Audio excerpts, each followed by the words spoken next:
आज अपन Rutherford scattering के बारे में बात करेंगे।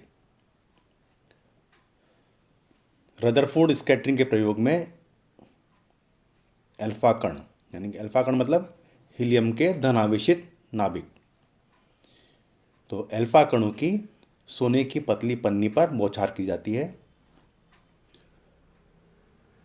तो पन्नी द्वारा प्रकीर्णित अल्फा कणों का डिटेक्शन किया जाता है।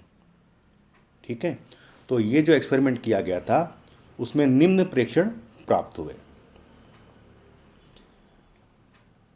पहला था, अधिकतम अल्फा कणों का प्रकीर्णन कोण 0 डिग्री होता है, मतलब अल्फा कण जिस दिशा में आए उसी दिशा में आगे बढ़ जाते हैं।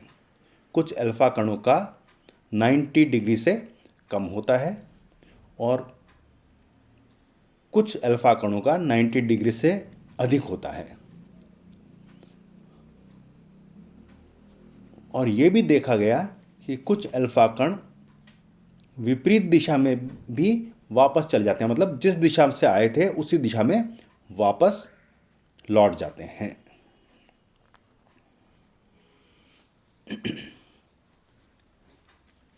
तो इसके बाद रदरफोर्ड ने परमाणु संरचना के लिए एक नया मॉडल दिया। उसके लिए उन्होंने निम्न परिकल्पनाएं की, मतलब ये जो रिजल्ट्स निकले ना, इसके आधार पर कुछ परिकल्पनाएं की। तो क्या बताया कि संपूर्ण धनावेश एक छोटे से स्थान पर केंद्रित होता है जिसको अपन नाभिक कहते हैं। नाभिक में परमाणु का लगभग 99% द्रव्यमान होता है। ऋण आवेश नाभिक के बाहर एक बड़े आयतन में होता है। अब मान लो इसकी कैलकुलेशन अगर अपन करें तो अल्फा कणों पर आवेश मान लो Z1e है और सोने के नाभिक पर आवेश Z2e है।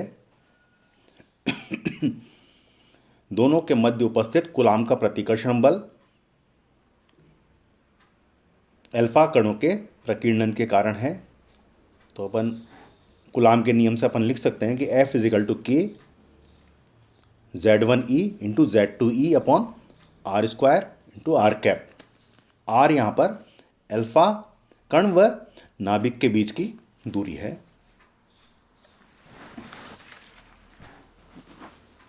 अब इस डायग्राम में देखिए,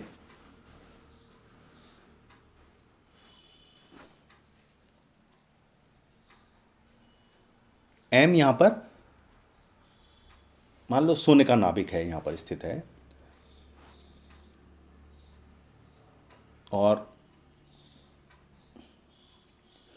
अल्फा कण का मान लो बिंदु P पर जो वेग है वो v0 है।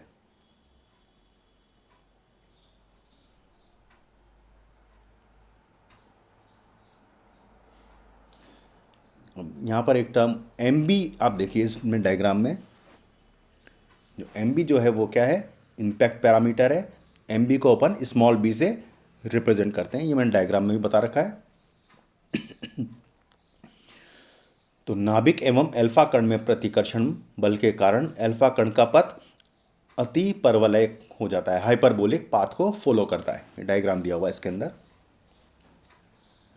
तो एंगल BOR =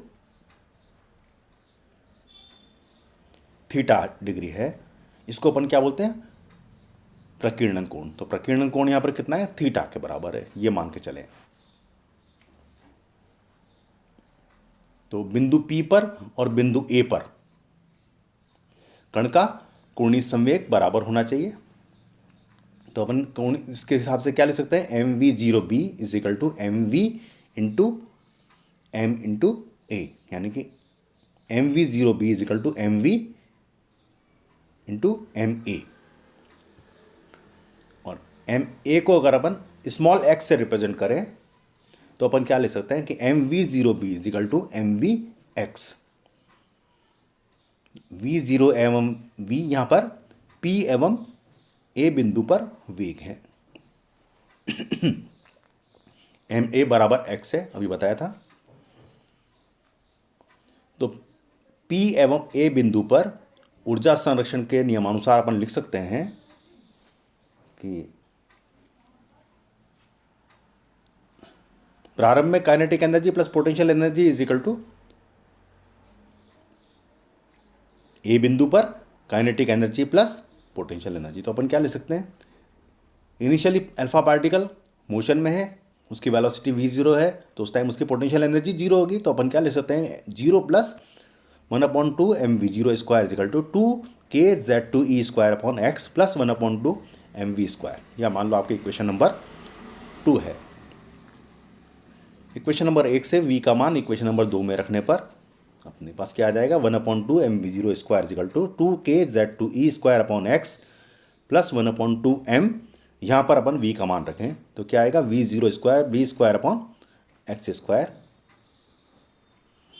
इसको सॉल्व करते हैं तो फाइनली आपके पास क्या आ जाता है, इक्वेशन नंबर 3 आती है, वो किसके बराबर है, b² equal to x² into 1 - 4kz2e² m v0 square x, ये आपकी इक्वेशन नंबर 3 है।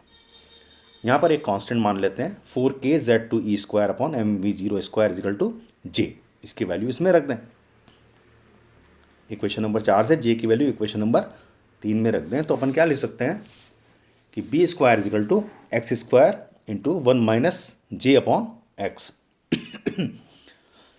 और थोड़ा सा सॉल्व करें तो क्या आ जाएगा, b² equal to x into x minus j।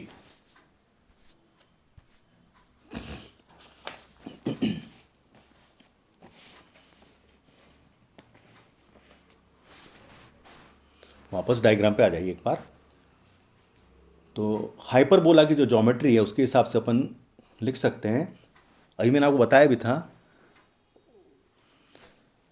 कि x इजिकल टू कितना है, m into A, M A के बराबर है, और एम ए को अपन क्या लिख सकते हैं, एम ओ प्लस ओ ए।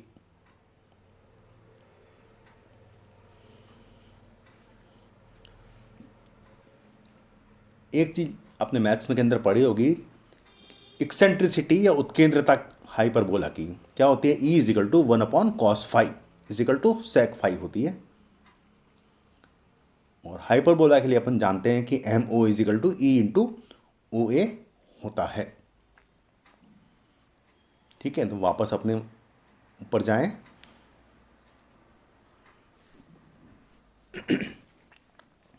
x बराबर एम ओ प्लस ओ ए अपन ने लिखा ही था अभी, यहाँ पर अपन ओ ए का मान लिख दें। ओ ए को अपन कितना लिख सकते हैं, एम ओ/ई, हाइपरबोला की ज्योमेट्री के हिसाब से। तो x बराबर कितना आ जाएगा, M O plus M O E equal to M O into 1 + 1/e, और 1/e किसके बराबर है, cos⁵ के बराबर। तो x बराबर एम ओ इंटू 1 + cos⁵, ये मान लो जी आपकी इक्वेशन नंबर 6 है।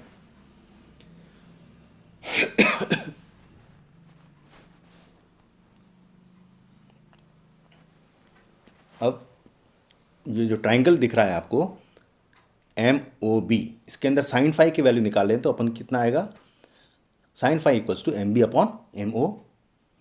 तो M O equals to M B upon sin⁵ equal to B upon sin⁵। M B की वैल्यू कितनी है, स्मॉल बी के बराबर, वो अपन ने यहाँ पर रख दी। तो एम ओ इजिकल टू कितना आ गया, M O equals to B upon sin⁵, ये मान लीजिए आपकी इक्वेशन नंबर 7 है। अब अगर इक्वेशन नंबर 6 और 7 को काम में लें तो x बराबर कितना लिख सकते हैं, x equal to B upon sin⁵ into 1 + cos⁵ equal to B cot⁵/2। इसको थोड़ा सॉल्व करेंगे तो आ जाएगा, यह मान लो इक्वेशन नंबर 8 है। अब इक्वेशन नंबर 5 और 8 की सहायता से क्या लिख सकते हैं, b² equal to B cot⁵/2 into B cot⁵/2 minus जे।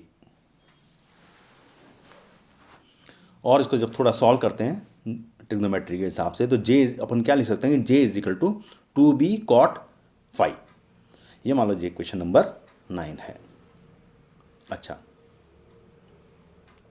अब इक्वेशन नंबर 9 को यहाँ पर छोड़ते हैं, वापस उस डायग्राम पे जाते हैं।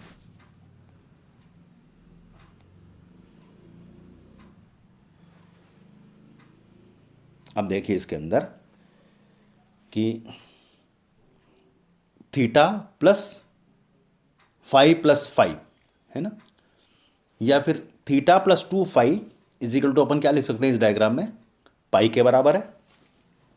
तो फाई इजिकल टू π/2 माइनस θ/2, तो अपन क्या लिख सकते हैं, cot phi by two is equal to cot pi by two minus theta by two is equal to tan theta by to.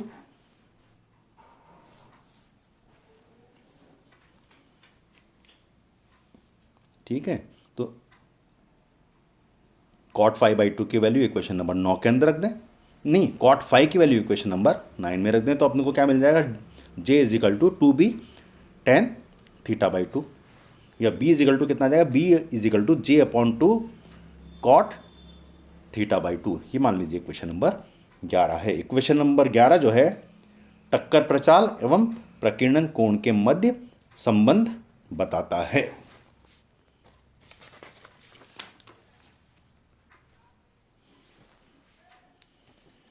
इससे अपन एक मान चीज और लिख सकते हैं कि बी के अधिकतम मान के लिए थीटा का मान कम, बी या बल्कि यूँ कहें कि बी के अधिक मान के लिए थीटा का मान कम और बी के कम मान के लिए थीटा का मान बढ़ता है, और बी का मान 0 होने पर थीटा का मान पाई हो जाता है। ये जो डायग्राम आपको दिख रहा है,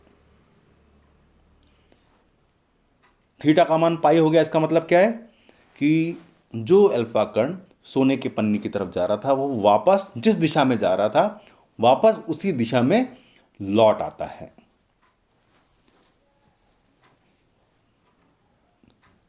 ठीक है, तो ये आपका